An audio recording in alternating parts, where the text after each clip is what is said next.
పుల్లగా, కారంగా నోరూరించే పచ్చడి కోరిక వచ్చిందా? అయితే మనం రుచికరమైన మామిడికాయ పచ్చడి తయారు చేసుకుందాం. ముందుగా మామిడికాయలను తీసుకోండి. తీసుకున్నాక వాష్ చేశాక వాటిని డ్రై చేసుకొని ఏ సైజులో కావాలంటే ఆ సైజులో కట్ చేసుకోండి. కట్ చేసుకున్నాక కొంచెం కారం ఒక పెద్ద గిన్నెలో తీసుకోండి. ఆ తర్వాత దాంట్లో సాల్ట్ యాడ్ చేసి గ్రైండ్ చేసిన మసాలాలను యాడ్ చేసుకోండి. నేను డిస్క్రిప్షన్లో మెన్షన్ చేస్తాను ఏ మసాలా మా మమ్మీ దాంట్లో పెట్టిందో అది చూసుకోండి. ఆ తర్వాత స్లోగా మిక్స్ చేశాక గ్రైండ్ చేసుకున్న అల్లం వెల్లుల్లి పేస్ట్ని యాడ్ చేసుకోండి. యాడ్ చేసుకున్నాక మనం ముందుగా వేడి చేసుకొని పెట్టుకున్న ఆయిల్ అండ్ ఆల్ ద మసాలాలు ఉన్నాయి కదా, వాటిని దాంట్లో యాడ్ చేసుకోండి. ఆ ఆయిల్ ఎలా చేశారో కూడా నేను డిస్క్రిప్షన్లో మెన్షన్ చేస్తాను, చూసుకోండి.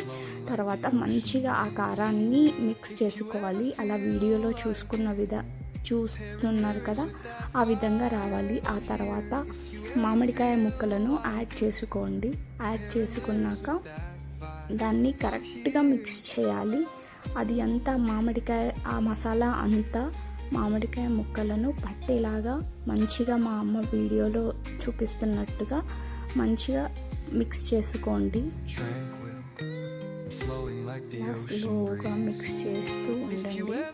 అలా స్లోగా మిక్స్ చేయడం వలన ఏమవుతుంది అని అంటే ఆ మసాలా అనేది అంతా ప్రతి ఒక్క మామిడి ముక్కకు మంచిగా పడుతుంది. అలా పట్టడం వల్ల మనకి తినేటప్పుడు ఊరగాయ చాలా టేస్టీగా, చాలా కారంగా, స్పైసీగా మంచిగా ఉంటుంది.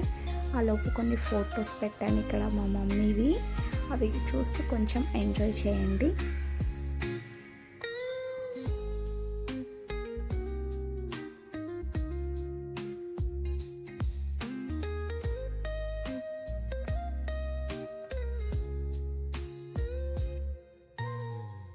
అలా స్లోగా ప్రతి ఒక్క ముక్కకి ఆ మసాలా యాడ్ అయ్యేలాగా చూసుకోండి. తర్వాత సాల్ట్ చెక్ చేసుకోండి.